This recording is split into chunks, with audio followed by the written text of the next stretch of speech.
Yes, Oui, c'est le... exact, Outscale.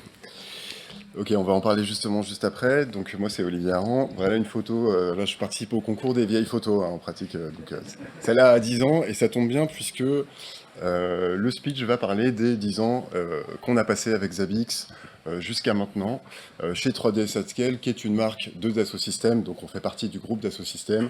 Et Outscale c'est le cloud by Dassault Systèmes. Pour ceux qui se rappellent des années 2010 et du projet Andromède, il y a eu un grand projet qui consistait à faire en sorte qu'émerge un cloud souverain en France ou des clouds souverains en France. À l'époque, Dassault Systèmes était à table notamment avec Orange, Thales, SFR, et a claqué la porte des négociations pour différentes raisons qu'on ne va pas forcément aborder ici, pour aller construire sa spin-off 3DS at Scale. Vous êtes tous servis d'une manière ou d'une autre d'un service qui a été hébergé chez notre cloud public ces dernières années, pendant pas forcément les meilleures années. Si vous avez eu tous anti-Covid installé sur vos téléphones, c'est un service qui a tourné chez nous, notamment sur une plateforme qui est sécurisée chez nous à un niveau particulier, puisqu'elle est certifiée Secnum Cloud par l'ANSSI.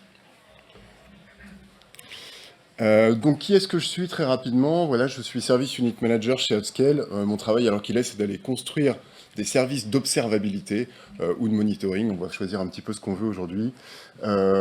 Au sein de l'organisation, mais je suis aussi, avec mon équipe, la personne qui s'occupe du monitoring interne chez 3ds Outscale depuis de nombreuses années. Pas depuis le début, mais on a une équipe dédiée au monitoring dans cette entreprise depuis quelques années. Ça va faire 7 ou 8 ans, je pense.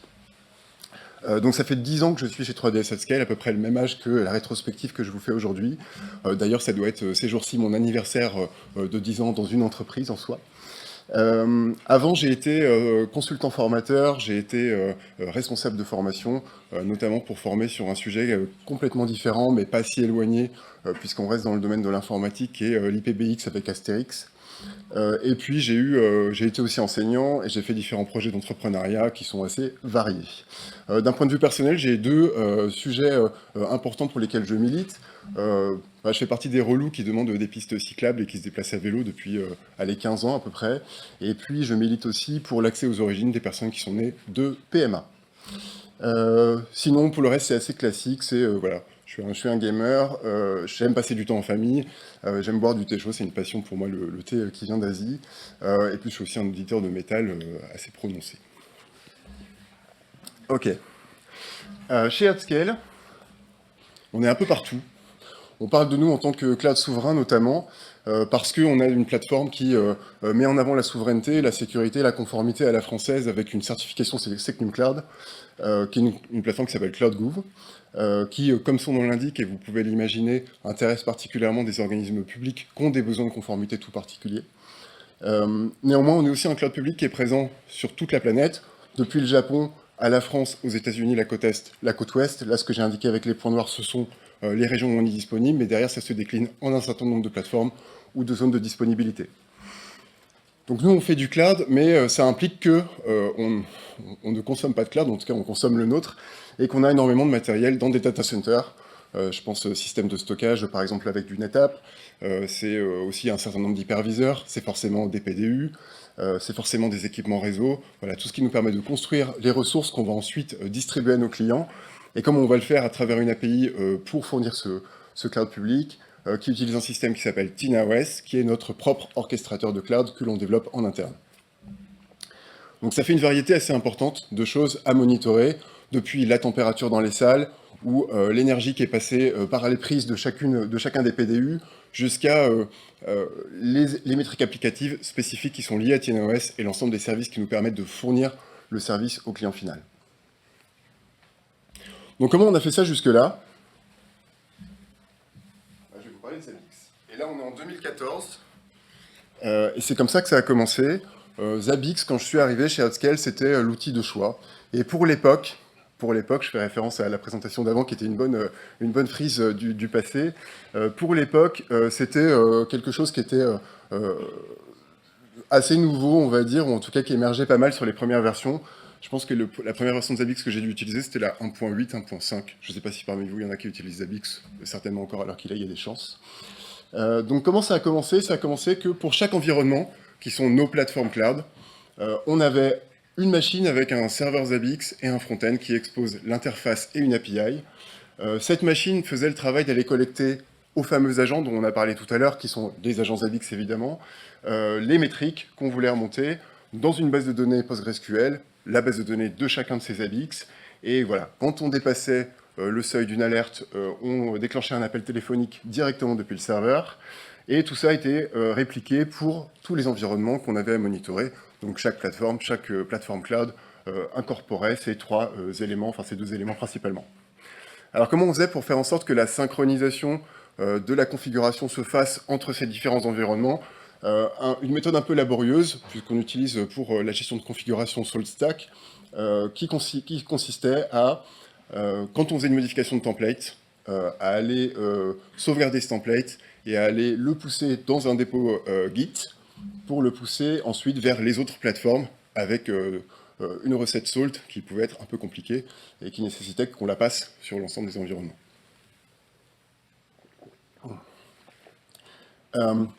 Une des questions aussi, c'était, puisqu'on a X environnements de monitoring pour chaque plateforme, comment est-ce qu'on fait en sorte d'avoir de manière unifiée l'ensemble de nos alertes pour comprendre ce qui se passe globalement? On a fait un dashboard d'alerte maison pour aller requêter l'ensemble des API, de l'ensemble des Zabbix et retrouver tout à un même endroit, alors on utilise toujours une déclinaison de cet outil qui s'appelle Super. Alors, qu'est-ce qui posait problème dans ce mode de fonctionnement à l'origine, en 2014 et du coup, c'est des problèmes qui sont apparus de plus en plus et qu'on a commencé à voir grossir jusqu'à 2017, notamment le fait qu'on a deux multiples interfaces et API. Chaque plateforme a son Zabbix, chaque plateforme a son interface, chaque plateforme a son API. Ça veut dire que quand on fait des outils pour aller interroger globalement les données, il faut s'adresser à chacune des API, et aller faire des modifications sur une plateforme, c'est aller sur son interface en particulier, retirer cette modification dans un fichier pour ensuite la pousser à l'ensemble des environnements. Voilà, c'était pas forcément le plus simple, et on avait un besoin de centralisation. Ensuite, on s'est retrouvé à avoir, notamment sur les Zabbix les plus chargés, donc les sites où il y avait le plus d'hyperviseurs, ou le plus de ressources à surveiller, des problèmes de performance, qui nous amenaient à remettre en question comment on utilisait Zabbix, ou même si on allait continuer à utiliser Zabbix pour le futur. Ensuite, voilà, la configuration, je l'ai dit tout à l'heure, c'était un peu trop compliqué. Faire un changement et le répercuter, globalement, ça nécessitait de le sauvegarder, de le mettre de côté, de le mettre dans un repo, de faire passer des recettes, de faire appel aux API à droite et à gauche. Et une des failles de Zabbix, ou en tout cas un des défauts, qui se comble avec le temps, c'était notamment que via l'API, on ne pouvait pas faire tout ce qu'on faisait dans l'interface exactement. Et enfin, en termes de haute dispo, concrètement, ce qu'on avait construit, c'était pas hautement disponible, donc on avait une alerte qui nous permettait de savoir qu'on avait un Zabbix qui tombait potentiellement, mais pas de faire en sorte qu'il continue à fonctionner en cas de perte de la base de données, par exemple. Donc on a fait ça. En 2017, on a fait un rework qui s'est pas fait d'ailleurs du jour au lendemain, on l'a construit au fur et à mesure, on l'a mis en parallèle de l'ancienne installation, on a remonté du coup les métriques dans deux endroits différents, on a converti les équipes à se servir de cette nouvelle installation, et après on a basculé complètement sur la nouvelle. Donc qu'est-ce qu'on a fait, et qu'est-ce qui change par rapport à ce que j'ai dit tout à l'heure? Je pense qu'on a essayé de capter un peu toutes les bonnes pratiques qu'on pouvait adopter dans l'utilisation de Zabbix, notamment les proxys. Si vous vous rappelez tout à l'heure, je vous ai dit que c'était le serveur, avant, qui faisait le boulot d'aller chercher, via SNMP, à travers les agents, les métriques un peu partout. Et du coup, en plus de gérer sa configuration, en plus de gérer les interactions avec la base, il s'occupait du coup d'aller faire toute cette collecte, qui était extrêmement lourde pour lui. Donc on l'a remplacé, en tout cas on a fait en sorte qu'il ne fasse plus ce boulot, en allant plutôt le déléguer à un certain nombre de proxys. On en a des centaines, alors qui font le travail d'aller collecter l'ensemble de ces informations. Le serveur, il n'y en a toujours qu'un, mais on n'a plus de Zabbix par environnement. On en a 3, un principal qui fait le boulot en permanence, et 2 secondaires qui vont prendre le relais sur l'alerting quand on en a besoin. C'est-à-dire que toutes les métriques qu'on collecte, on les envoie au moins à 2 Zabbix qui sont tous fonctionnels à un instant T, qui collectent tous les métriques à un instant T, et qui sont tous capables de fournir le même service à un instant T. Mais il n'y en a qu'un qui déclenche les alertes. Donc qu'est-ce qu'il y a d'ailleurs en plus, et qui a changé Plutôt que de faire une base de données PostgreSQL en mononœud, qui est donc sensible éventuellement à ce que ça casse et que le service s'interrompe, on a utilisé Percona ExtraDB Cluster, donc une solution de clustering de MySQL, qui nous a rendu beaucoup de services, qui nous a aussi demandé beaucoup de boulot, à 5 nœuds, ce qui nous a permis de faire un paquet de choses dont je vais parler juste après. Mais notamment, on a vraiment fait en sorte de renforcer cet aspect. Voilà. La base de données dans Zabbix, c'est un peu le nerf de la guerre, c'est là qu'il faut mettre des ressources, c'est là qu'il faut mettre du tuning. Le serveur interagit énormément avec, quand on fait des call API, on va chercher des informations avec, la configuration est cherchée aussi à l'intérieur, l'historique est aussi à l'intérieur, donc il y a besoin d'IOPS en pratique et de performance côté stockage, autant que de la machine globalement, mais je vais en reparler ensuite pour les détails. On a multiplié les front-ends. Les front-ends, c'est ce qui permet d'exposer l'interface, mais aussi l'API, de manière à ce qu'on puisse avoir les call API de certains scripts qui viennent parler à certains front-ends, et puis les utilisateurs qui parlent à un autre front-end, et derrière, éventuellement, on pouvait parler à des nœuds de la base différents pour étaler la charge de la lecture. Ensuite, on a utilisé Asterisk comme outil pour générer des appels téléphoniques avec des lignes de téléphonie qui sont directement en data center, pour ne pas dépendre d'un fournisseur extérieur pour déclencher nos alertes. Donc en soi, localement, sur notre site, quand on détecte quelque chose, on passe par un Cisco Call Manager qui a des lignes de téléphonie de type T2 et qui est capable de générer du text-to-speech. Alors c'est pas le Cisco Call Manager qui le fait, c'est nous à travers un script en particulier, pour déclencher les alertes et appeler l'astreinte nuit et jour pour parler du problème en question. Devant tout ça, il y a forcément un certain nombre de load balancers pour lesquels on a utilisé HAProxy. Et pour l'époque, il n'y avait pas encore Grafana. En tout cas, ça commençait à apparaître. Et donc, on a fait des dashboards nous-mêmes avec un projet, pour ceux qui ont connu éventuellement ça, qui s'appelait Smashing Dashing, qui est un framework en Ruby qui permet de faire des dashboards. Donc, comment ça marche tout ça? En pratique, tous nos proxys font la collecte de l'ensemble des métriques, remontent tout à l'ensemble des serveurs, et si jamais on en perd un, si jamais on perd le premier, les deux autres détectent la perte du premier et prennent la suite sur la partie alerting, et nous permettent de la même façon, dans leur interface, d'aller rajouter de la configuration, d'aller consulter les données à travers Grafana, parce que maintenant il y a de Grafana, j'en parle après, sinon j'en ai parlé déjà. Et pourquoi on a poussé ce niveau de redondance? Parce que ces trois plateformes, elles sont déployées sur notre propre cloud. Et là, il y a des tas de gens qui nous ont dit, mais du coup, si votre cloud, il tombe, il n'y a plus de supervision. Bah si, en fait, puisque ces trois plateformes, elles sont sur notre propre cloud, sur des régions différentes. Donc il faudrait, pour perdre la supervision, balancer une bombe sur 3 emplacements de data centers différents sur la planète, qui ne sont pas du tout les uns à côté des autres. Donc voilà comment on maintient. Tout ça, ça sert à rien, pour moi, si on n'a pas une équipe d'expertise qui va travailler à maintenir cette plateforme, à la faire évoluer, mais surtout à aller faire du service. Maintenant, on dirait en observabilité, nous on parlait de monitoring, pour les autres. C'est ainsi qu'on a constitué une équipe d'expertise, on a fait un centre d'expertise sur les sujets de monitoring, auquel toutes les équipes internes d'Adscale pouvaient venir s'adresser pour demander le monitoring d'un point ou d'un autre, la remontée de métriques dans l'interface, des alertes, des dashboards. Donc on a vraiment fait en sorte qu'on ait une équipe qui décharge tout le monde de ça. Une équipe dont c'est le cœur de métier de faire la partie monitoring et d'exploiter le monitoring et de faire du dashboarding et de faire de l'alerte. Et donc on a laissé les autres équipes se concentrer sur leur cœur d'activité et nous on leur a fourni sur un plateau pour leurs besoins, l'ensemble des besoins qu'elles avaient sur les sujets d'observabilité. Alors, observabilité, moins log, moins trace. Là, on ne parle pas de log ni trace. Quels ont été les bénéfices de ça et est-ce que ça a fonctionné comme plan? Oui, en termes d'agilité... Ah non, j'ai oublié une chose, ce serait dommage. Comment se fait la gestion de la configuration entre les différents sites? Comment se fait la synchro? Là, plus via l'API. On a compris que l'API, elle ne permettait pas de couvrir l'ensemble des choses et l'ensemble des exceptions qui pouvaient se faire directement dans l'interface. Et je pense particulièrement au fait que nos équipes ont accompagné et accompagnent toujours les incidents qui peuvent se produire. Il y a toujours des incidents hein, chez tout le monde. Mais en pratique, quand il y a un incident, on a souvent été là pour aider les équipes Ops à avoir de la visibilité, à accéder aux bons éléments dans Zabbix, à faire du dashboarding en live quand il y avait besoin de détecter des choses, voire de rajouter de la configuration. Du coup, tout ce qu'on peut faire en live, on ne peut pas forcément le faire aussi simplement via API, et on veut que ça se répercute rapidement.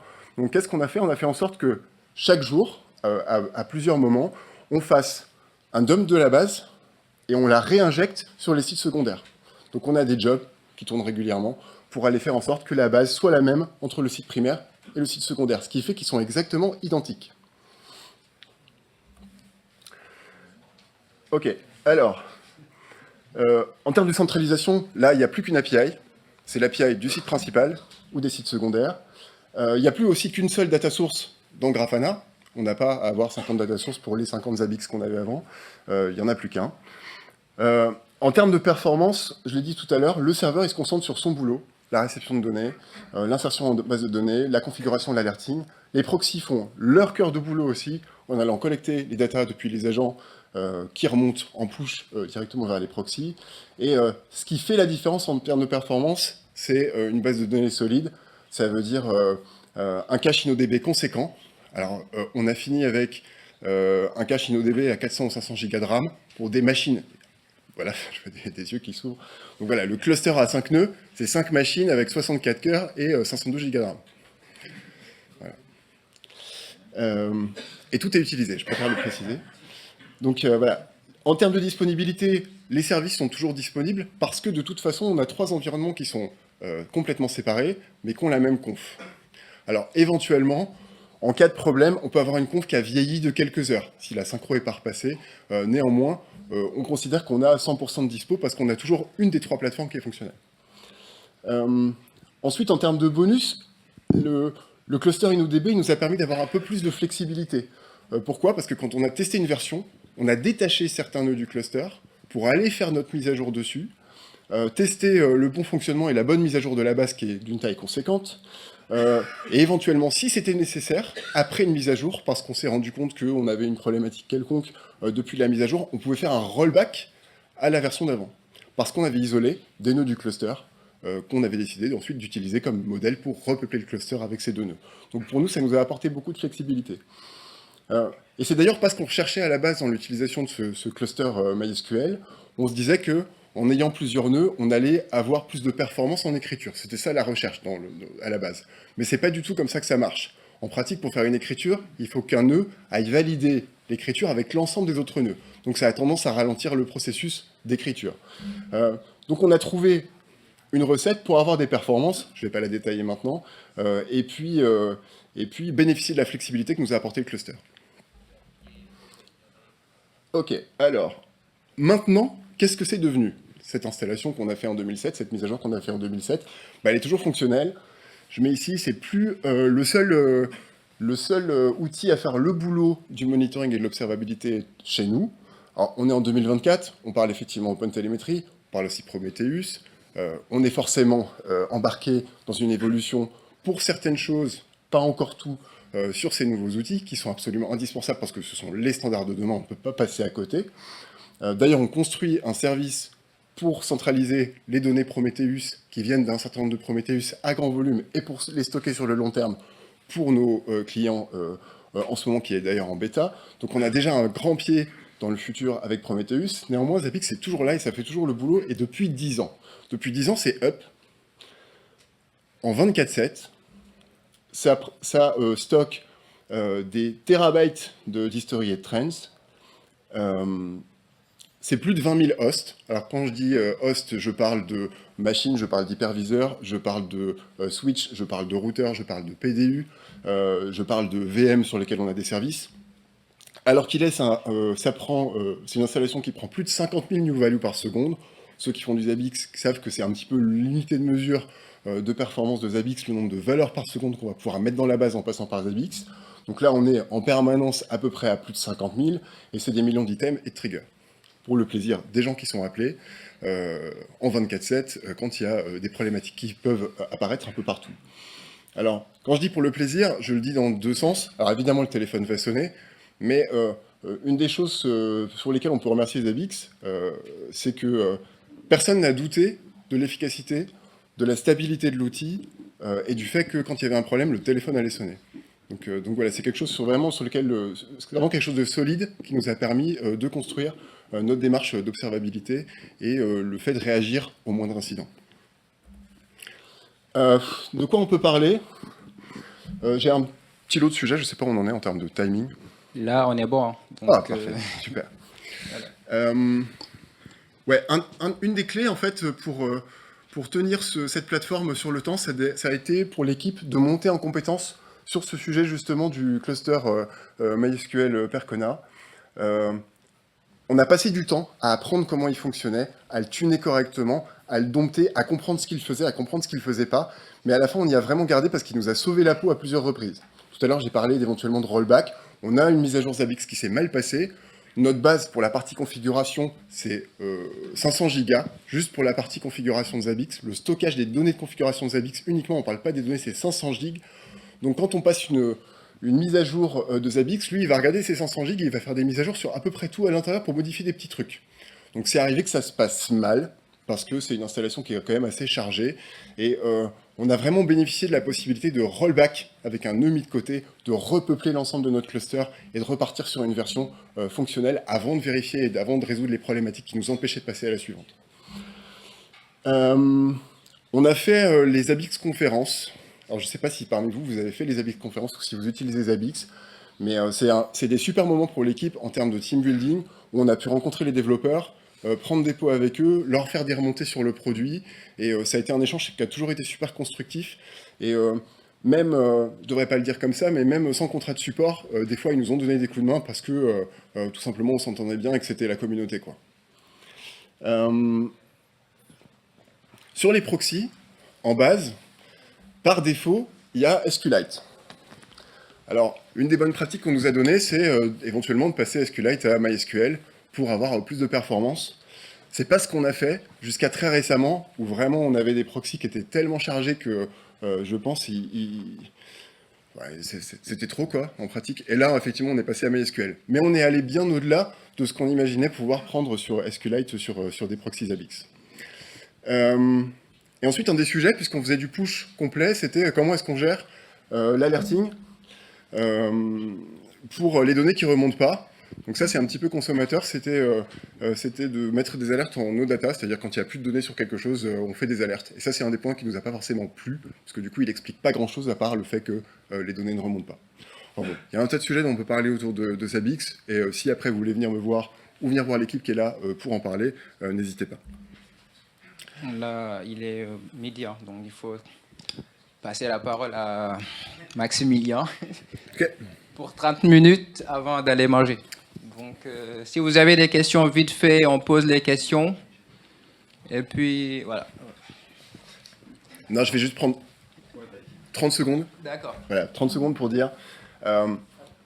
voilà, la conclusion de ces 10 ans de Zabbix, c'est que pour nous, c'est complètement production ready. On s'est appuyé sur Zabbix depuis 10 ans et on l'a pas regretté une seconde. Alors qu'il y a plein de raisons aussi de s'appuyer encore sur Zabbix, même s'il y a OpenTelemetry et même s'il y a Prometheus.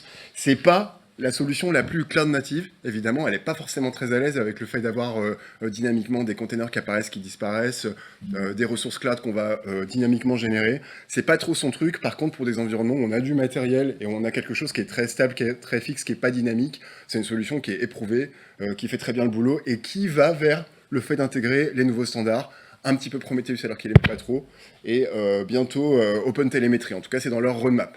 Voilà, je ne suis pas complètement convaincu, mais en tout cas, ça vient. Sinon, pour tout le reste, c'est un projet documenté, avec des ressources en ligne qui sont largement disponibles. Les conférences sont super. La communauté, si vous adressez notamment sur Discord, il y a un Discord de Zabbix français qui est tenu par Steve Destivel, qui fait beaucoup parler de lui sur les sujets Zabbix en France, et que je vous recommande parce que c'est quelqu'un de super en plus. Enfin, c'est une communauté avec une belle dynamique, et c'est un beau produit sur lequel on peut encore construire. Est-ce que demain, il va... faire le pas vers les nouveaux standards OpenTelemetry, Prometheus, OpenMetrics. D'ailleurs, il n'y a plus d'OpenMetrics, je crois que maintenant c'est plus Prometheus, je crois que l'un s'est versé dans l'autre. Ça va être un petit peu l'enjeu du devenir de Zabbix sur les 10 prochaines années. Merci beaucoup. Merci.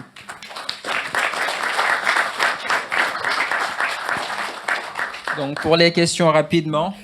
Ouais. Oui, elle a été en partie répondue à ma question, pardon, je suis là. C'était le programme des 10 prochaines années avec Zabbix, en fait. C'était ça ma question. Ouais, alors ça, là, on a fait la rétrospective, ouais. Maintenant si on se projette. C'est leur roadmap, ils ont commencé à intégrer Prometheus pour aller interagir entre Zabbix et Prometheus, ça fait déjà 2-3 ans je crois. Et là, dans leur roadmap, il y a le fait de remonter, d'accepter des remontées de données d'OpenTelemetry. Donc voilà, je pense qu'ils savent très bien ce que c'est en train de devenir, les évolutions du contexte, jusqu'où est-ce qu'ils vont les adapter à leur produit tel qu'il est, l'heure qu'il est, je ne sais pas.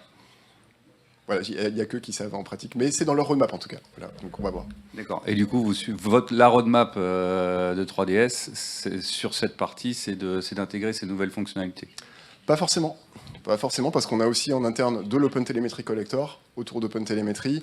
On a aussi du Prometheus en interne beaucoup. Donc là, on a un peu de diversité.